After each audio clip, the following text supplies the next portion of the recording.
This is an AMI podcast. Ah, summer. What power you have to make us suffer and like it. This is AMI Audiobook Review, the weekly podcast where we chat all things audiobooks. I'm your host, Ramya Amuddin, here with Nasreen Abdelmajid, and the quote that you heard at the intro of the show is by Russell Baker, and we're asking this question throughout July, well, with these quotes. What is July anyway? How do we feel about it? Where do we go?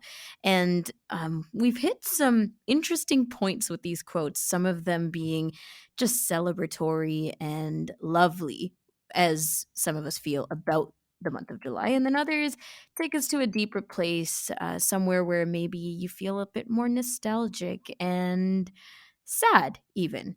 Reflective is another way to think about it. And today's quote is really just, where are we? Where are we when we're in July? Are you really in summer? Are you in winter? And it kind of flips it a little bit for me too. And I think, when I'm in winter, do I feel like I could be in July? Can I get to that point of being, maybe if the house is hot enough, but I don't know.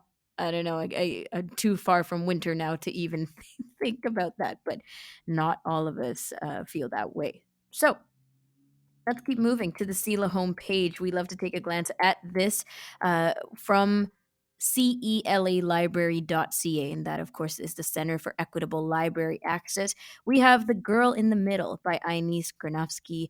This is a biography, as well as Love That Story, Observations from a Gorgeously Queer Life by Jonathan Van Ness. Humor and Anthologies. The last title up there is Still Just a Geek by Will Wheaton, and humor, family and relationships, and autobiography style writing by Will Wheaton. Nisreen, I want to get into something that is out there now. It is Macmillan Audio related, because they've released an audiobook version of the Supreme Court abortion ruling. So we're not just talking about the most recent, but actually 3 key Supreme Court abortion rulings. So this is from Publishers Weekly, this specific article that I'm going to highlight, and it's by Natalie Abi-Beek, released on July 12th, 2022. So in the wake of the Supreme Court's June 24th ruling on abortion, Macmillan Audio is releasing an audiobook version of 3 key cases. The title, Dobbs v. Jackson, recordings of the Supreme Court's decisions and dissents in Dobbs v. Jackson, Women's Health, Roe v. Wade, and Planned Parenthood v. KC. This includes readings of the justices' opinions, along with an introduction by public policy specialist and former Planned Parenthood Federation of America president, Faye Waddleton. So let's get into a little bit about this. Content development manager Michelle Altman, who shepherded the process, calls the project a huge team effort. The idea originated with Macmillan Audio marketing associate Claire Bay and senior manager of production Di Oldfield, lining up the narrators, and Politico leaked the Dobbs draft on Monday, May 2nd, and they say on Tuesday, May 3rd, the team discussed the idea and confirmed everything with the legal team, and basically began to review the materials and assign the tasks immediately. To make the legal documents legible for the narrators and for the listeners, of course, Altman spent hours adding clarifications and moving citations into a separate file, and this file is included with the audiobook as a PDF. Ariel Blake, who narrated Patrice Cullors and Abolitionist's Handbook, narrated the Dobbs decision and dissent, while social justice storyteller Imani J. Powers narrated the opinions on the 1973 Roe v. Wade and 1992's Planned Parenthood of Southern Pennsylvania v. KC. Altman describes almost round the clock editing, mixing, and mastering by audio engineers Tim Franklin and Sad Barowan. The team also made a list of advocates who could write an intersectional, well informed, and measured introduction. And they said that Faye Waddleton was the obvious choice for this. She wrote the draft, came to Macmillan Studios to record. And although she recorded the introduction shortly before the Dobbs ruling, she was unsurprised by the decision. The article goes into a lot of detail on Waddleton's own opinions and where she stands with the advocacy of women's rights, as well as the decision on this case. And she calls for collective action and a measure of compassion towards one another.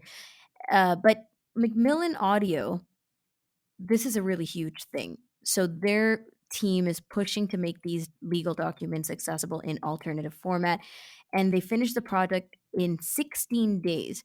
And they say that the power and passion to have a product like this out in the world has been a huge motivator. And so I want to come to you, Nasreen, and talk a little bit about this. And just ask you, how important do you feel something like this is to take a humongous ruling, first of all, but also humongous piece of news and happening that's going on in the United States, and to say, we don't know if this is accessible for the community. Maybe the following, just the following of information, but the actual decision itself and the documentation is not accessible to the community. So let's make it happen, and make it happen in 16 days. That's a pretty huge effort on Macmillan's part. It is, and I'm shocked when you sent me that, because I was hoping they did it sooner, but obviously 16 days, that's nothing. I'm really impressed with how fast they ended up making that accessible in general. This is not something small, so good on them. Yeah, and you pointed out to something that I also felt, which is 16 days is a long time. It feels like a long time because we're imagine how quickly the rest of the world is able to get into the nitty-gritty of this court ruling, right? And everybody who needs it in audiobook is waiting 16 days. But then again, we lean into, but 16 days versus never having come out with that at all, never having considered the community's need for this. I'm going to wrap it there, but as I said, citing Publishers Weekly for this particular article and the gist of it, so you can go check it out there, released on July 14th, 2022.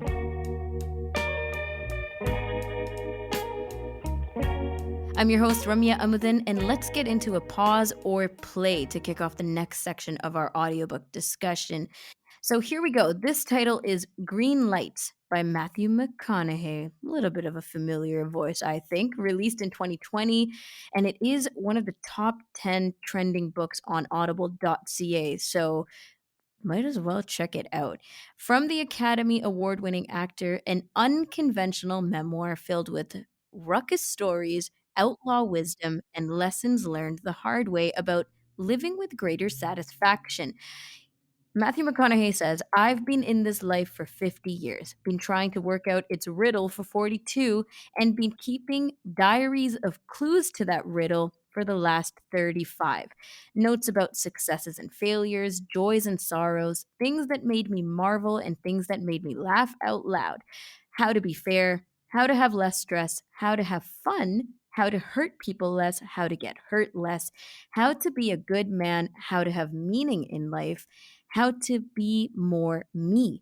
Recently, I worked up the courage to sit down with these diaries, and I found stories I experienced, lessons I learned and forgot, poems, prayers, prescriptions, beliefs about what matters, some great photographs, and a whole bunch of bumper stickers.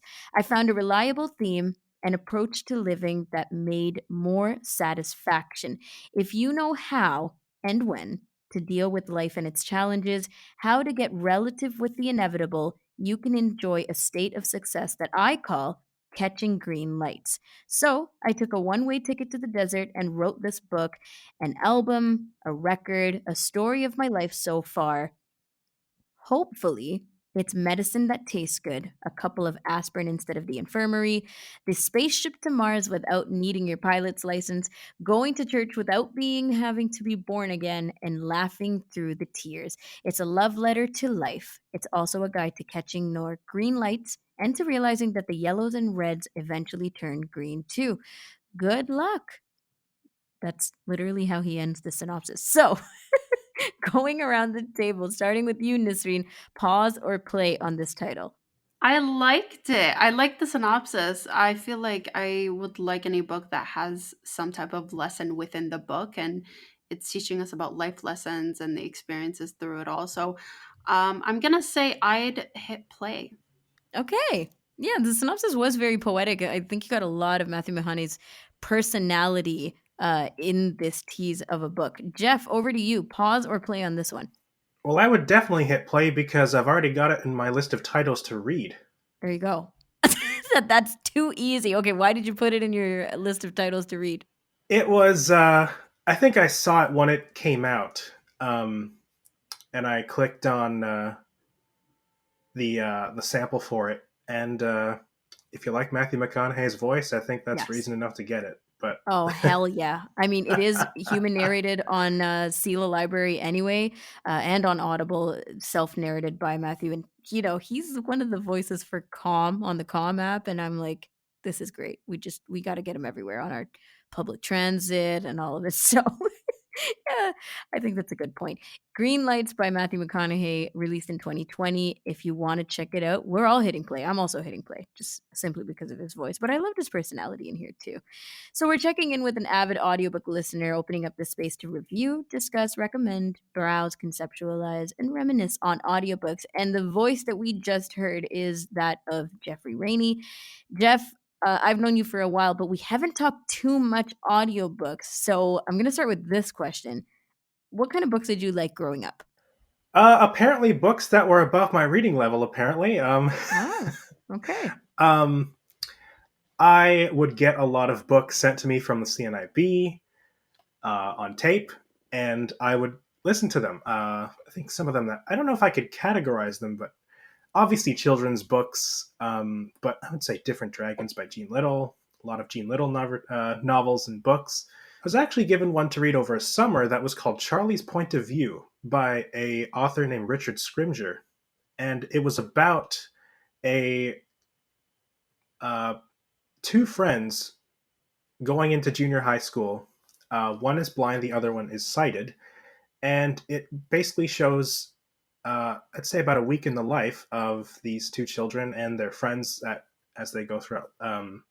Well, I'm not going to spoil the plots, but what's interesting is that the blindness really comes secondary to the story, and it's kind of done in a Pixar sort of way where there is a lot to learn about it, especially if you're someone who's never interacted with a blind person before, but it's so engulfed in the story that you're not actively focusing on it. It's not like, oh, an inspirational story about this blind, teenager who solves a detective story that involves his father.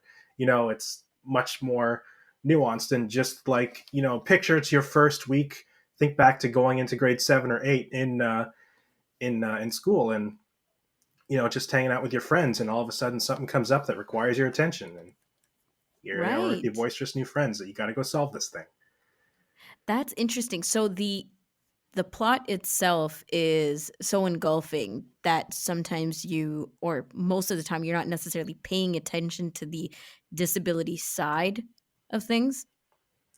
Yeah, or they just become pieces to the puzzle as to how he'd go about doing things, or the reactions he might get to people in class as he's typing on a I think they called it the Louis light or something instead of the Braille light at the time, and I think they called the program that he was using for Google for using the computer Pause instead of JAWS. So it's not like it's factual, but right, it is very fun play on words, though. I like it. It is. So when did you figure that somewhere along the lines, because as a teenager I read like this genre more, and then in my 20s I started to dabble into this type of read. Do you have a recent, or the most recent you can remember, shift in interest in what you like to read? Yes, I think that the most recent shift. So I've always enjoyed stories about people, memoirs, nonfiction stories, even sometimes just recounts of history. But most recently, I've noticed that I look through my titles and I've been reading a lot more books on people in professional sports, whether if it's recent or in the past. And I think that just kind of it goes to my ever more increasing interest in watching and listening to and becoming a fan of sports. They were Mm, not something I grew up with. I was always a musician and still am. You never lose it. But here's this other thing that's now taking up my time and my discussions with people and apparently the books that I read.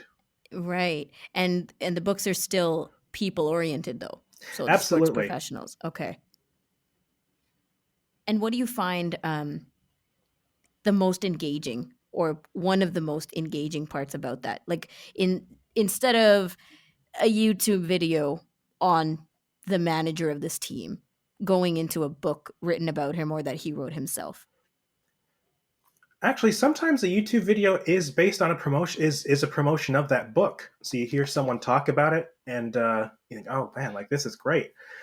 I want to go read the book for number one, either because they're a really good narrator. Number two, they've got a good story to tell. Sometimes I would pick up a book, like say, for example, there was a book written by a former general manager of the Los Angeles Dodgers called "The Big Chair," which Mm-hmm. is all about being a general manager of a team, which is not something you think about when you're cheering in the stands. Well, sometimes you are if your team is losing, but by and large, you're not really thinking about the behind the scenes of it. And here's a book all about that. I think it's just the fact that you can cover maybe, let's say, a book tour might be 20-30 minutes on YouTube, or there might be an interview on it on the radio or something, but you can only Right. cover the basics of that. Whereas if you want to go into the nitty gritty, you want to hear everything. Yeah. And the background. Like we recently finished a book for the Kelly and Company book club um, on Brian Burke's, like Burke's Law, Burke's right? Law, Yes, exactly. And fantastic book. such a good book. Such a good. Now you know what? I enjoyed his narration more than I thought I would when I heard the sample. But because he's got that gruff personality in his read, right? So it's super fun. But the thing is, like the background, and I am in no way like in tuned at all with many sports. And when I read this book, the parts that really intrigued me was his background, was knowing how he got there from the ground up, and it really fascinated me because you get the person out of the sport, and that was a very interesting experience. Absolutely, the people involved in the team. It all comes down to people running the operations. The Pretty people on the much, ice, the people in the offices, the people that you work with among your career, and yeah, just sometimes just um, decisions are based on emotion or exactly. preferences for people. And um, I hear what you're saying too. I mean, especially the book. I think he kind of went through the first section, not to spoil it for anyone, but it kind of starts off slow just because it's just kind of recounting his childhood, and it's like, okay, is it going to be like this for the rest of the way? No, Yeah. no, no, no. It picks up right away. It does. It does. And even that with the childhood stuff, you saw him fail, right? Like it's interesting because you note these people for who they are today, how big they got, their absolute, their accolades and all of this. But when you get to the book, you're like, wow, he didn't even know if he could continue in hockey. Like he wasn't picked and he didn't make it and he was in trouble all the time. Like all that stuff is, to me as a non-sports person, one of the big parts of it. But you're right. The emotion part of it is super ironic because sports, you don't always think about that, right? You don't always think about the emotional side of um, prepping and dealing with the people drama and all of this. But that those are the huge things that come up when you're reading. So this was not at all. This is an interesting part, but I want to get to your current recommendation. So something that you reread recently, but specifically, I want to talk about the author. So tell us the book and tell us the author that you want to chat about a bit. The book I had just recently read, it probably came out about a month ago. It's called The Social Distance Between Us, and it's written by a Scottish commentator, writer, and documentary filmmaker named Darren McGarvy. Okay. And the book is The Social Distance Between Us. And this was a reread for you. No, actually, this was a book that had just come out. I just saw it about a month ago, or no, a couple Oh, weeks ago. okay. Got it. Got it. Okay. And so, have you read it? What do you think?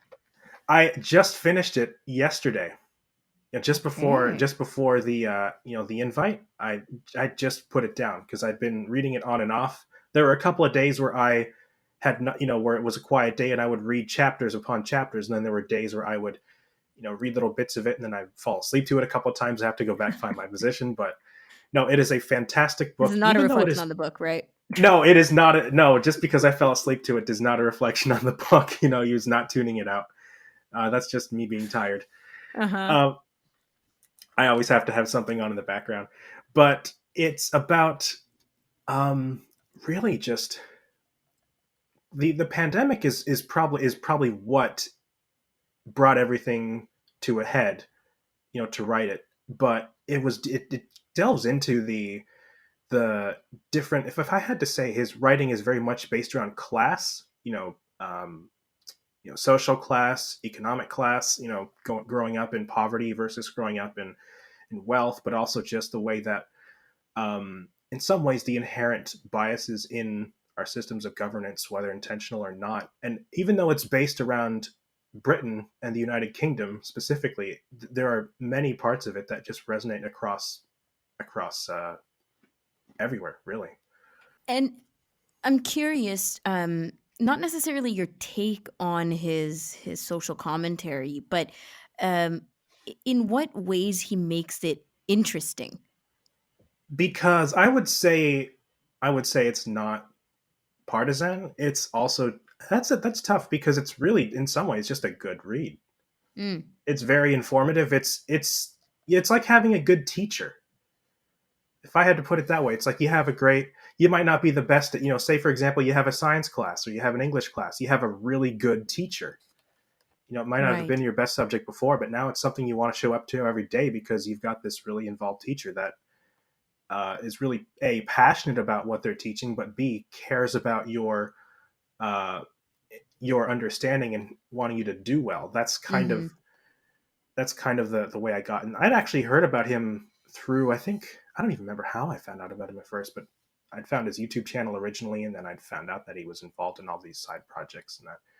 Yeah, he seems to do a lot with his time and energy. And going back to your comparison of just having a good teacher, uh, a follow up question: does he put himself in the scenarios? Is there a lot of opinion based commentary, or is a lot of it just talking about what is happening? And you mentioned nonpartisan, so showing all sides of the situation.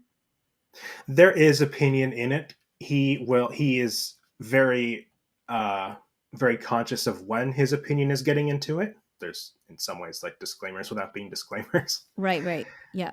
So yeah, I mean, he himself comes from a working class family and neighborhood and township, but I think it's always followed him around, and especially since he's moved on and he has developed a career working with all different groups of people. Like, code switching is something he's talked about for excuse me, many years now. Going from a uh, going from, let's say, what we'd call question period in the House of Commons or in Parliament to, a rehab clinic or a jail cell, where in his, just in a neighborhood next to his hometown, and communicating and talking with some of the inmates there. And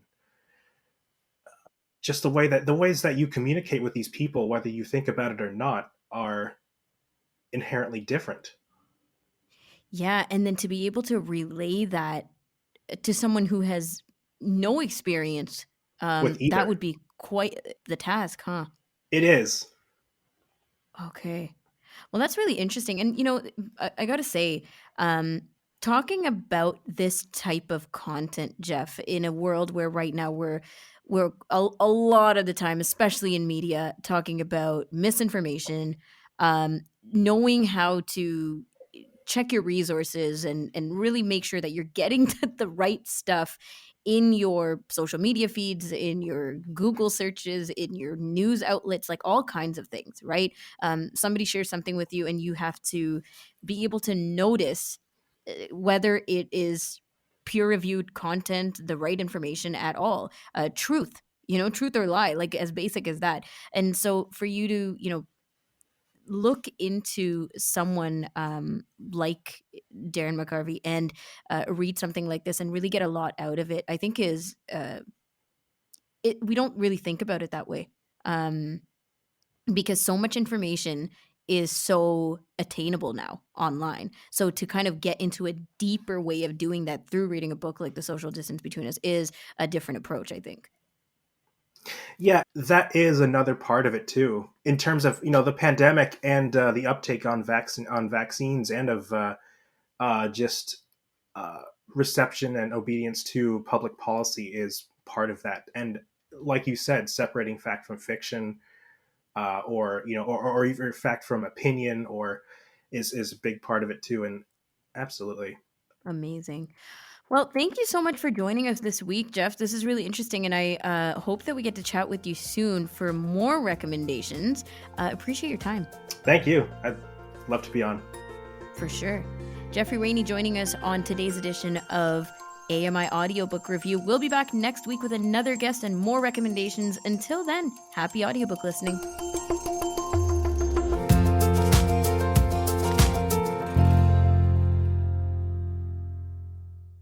This was an AMI podcast. For more accessible media, visit ami.ca.